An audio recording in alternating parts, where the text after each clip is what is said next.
नमस्कार, मैं हूं अजय सिंह और आप देख रहे हैं एमपी लाइव न्यूज़। और मैं आया हुआ हूं ब्रह्मा कुमारी के मध्य प्रदेश के जोनल हेडक्वार्टर भोपाल के राजयोग भवन में, जहां पर मेरे साथ हैं मध्य भारत की जोनल डायरेक्टर बीके अवधेश दीदी और बीके सरिता बहन, जिनका आज यहां पर समर्पण हो रहा है। बहन जी, मेरा पहला सवाल ये है कि 10 साल से मैं सरिता बहन को देख ही रहा था यहाँ पे सेवा में। तो जब वो 10 साल से ऑलरेडी समर्पित थी, तो ये वाला समर्पण और उसमें क्या फ़र्क था?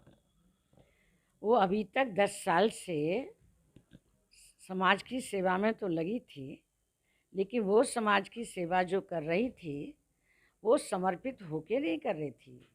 वो स्कूल कॉलेज में मतलब टीचरशिप के रूप में, प्रोफेसर के रूप में पढ़ा रही थी।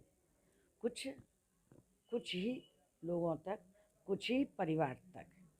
लेकिन अब उनके मन में ये विचार आया कि मुझे अपने आप को हाई लेवल पर ले जाना है, विश्व लेवल पर ले जाना है, तो समर्पण जीवन जीना ही होगा। तो ये खुशी की बात है, ये बहुत अनुभवी हैं। स्कूल कॉलेज में यूनिवर्सिटी में ट्रेनिंग कराती हैं, अब खुले मन से कराती हैं, अभी भी करा रही हैं। पहले पढ़ाती थी, not training, not Rajyoga meditation, only school की शिक्षा।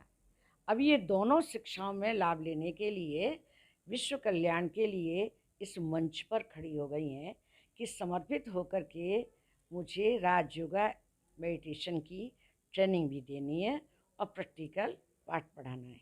तो समर्पण के बाद भी क्या ये जॉब कर पाएंगी आगे, जो ये कर रही थी, कॉलेज में प्रोफेसर थी जैसा आपने बताया? ऐसा है, सबसे बड़ा जॉब तो यही है, जो ब्रह्मा कुमारी बनकर विश्व कल्याण के पथ पर चलकर सबको, बच्चों को, माता पिता को या जो भी समाज को, ये दोनों पाठ पढ़ा सकती है। लेकिन जॉब नहीं करेंगी। जॉब नहीं करेंगी? बिना जॉब करेंगी तो समर्पित नहीं हो पाएंगी, हम्म। क्योंकि देश के कल्याण के लिए, समाज को साथ लेके चलने के लिए बहुत समय की आवश्यकता होती है। जो इनको अनुभव मिला वो कर चुकी हैं, और अनुभव का लाभ अब सबको तब दे सकती हैं जब फ्री माइंड हो। जी। तो भगवान आता है सर्व संबंधों को निभाने के लिए, लेकिन नौकरी की टोकरी उठाने के लिए। तो बहन जी का कहना है नौकरी की टोकरी उठाने के लिए भगवान आता है। बहन जी, अब ये नौकरी की टोकरी तो उठ रही है, लेकिन अब अभी तक जो आपका जीवन था और आज आपके समर्पण के बाद क्या फर्क आएगा आपके जीवन में? अब समर्पित रूप से तो हम पहले भी थे, मन का था, लेकिन अब एक जिम्मेदारी आ जाएगी कि सब कुछ हमें अच्छे से करना है और जितना और तीव्र गति से, अब पूरी तरीके से हर एक चीज़ हमें जितने जल्दी हो सके बाबा को प्रत्यक्ष करना है। और भगवान इस सृष्टि पर आ चुके हैं, इसका संदेश सारी आत्माओं में, गांव-गांव, शहर-शहर जब तक नहीं पहुंच जाता, तब तक हम शांत नहीं बैठेंगे। वो क्या चीज़ है जो आपको प्रेरित करती है एक सामान्य जीवन से एक समर्पण वाला जीवन, जहाँ पे सिर्फ आप परमात्मा की भक्ति में और परमात्मा के मत पर चल रहे होंगे, जिसको ब्रह्मा कुमारी में श्रीमत बोला जाता है? वो क्या चीज़ है जो आप लोगों को इतना प्रेरित करती है? वो एक खुद का एक पर्सनल अनुभव होता है। जो सुख शांति, जो पीस, जो चीज़ यहाँ मिलती है वो कहीं नहीं मिली। हमने जॉब भी की, जब जॉब में थे तो बाहर की दुनिया में ही थे, और यहाँ भी सेंटर में आते थे, सेंटर में ही रह के हमने एमएससी किया, पीजीडीसीए, बीएड, और जॉब भी किया और फिर बिजनेस भी किया। सब कुछ देखते हुए सभी को लगता है कि भौतिक दुनिया, भौतिक चीज़ों में वो सुख और शांति है, पर ऐसा कुछ होता नहीं है। हमें ऐसा लगता है कि हम ये चीज़ खरीद लेंगे, एसी मतलब फुल एयर कंडीशन सब कुछ सेट कर लेंगे, तब हम सुख शांति से रह पाएंगे, पर ऐसा कुछ होता नहीं है। जब हम दोनों चीज़ में हमने कंपैरिजन किया, तो एक्चुअल में हमको शांत रहने के लिए और एक सच्ची खुशी अनुभव करने के लिए सिर्फ हमारे अंदर ही है, और वो हमारे अंदर की सभी आत्माओं में शक्ति ख़त्म हो गई है, और वो परमात्मा ही हमें वो शक्ति देते हैं कि अपने अंदर की जो सुख शांति है उसको और शक्तियों को बढ़ाओ, तो ही आप शांत और सुखी रह सकते हैं अपने जीवन में। तो जब आप यहाँ पे समर्पित हो रहे थे, उसके पहले आपके कोई प्रेरणा स्रोत थे? मतलब किन से आप बहुत ज़्यादा इंस्पायर हुए? कोई ऐसे संत या कोई ऐसी शख्सियत? नहीं, ऐसा कुछ नहीं था, क्योंकि जब से हमने होश संभाला, क्योंकि हम बहुत छोटे थे, 7th या 8th में थे, तब मम्मी पापा को ज्ञान मिला था। हम, हमारे पेरेंट्स हैं इस ज्ञान में, तो मम्मी पापा हमको उठा के ले जाते थे, मेडिटेशन करते थे, बैठ जाओ यहाँ पर, ये मेडिटेशन करना है।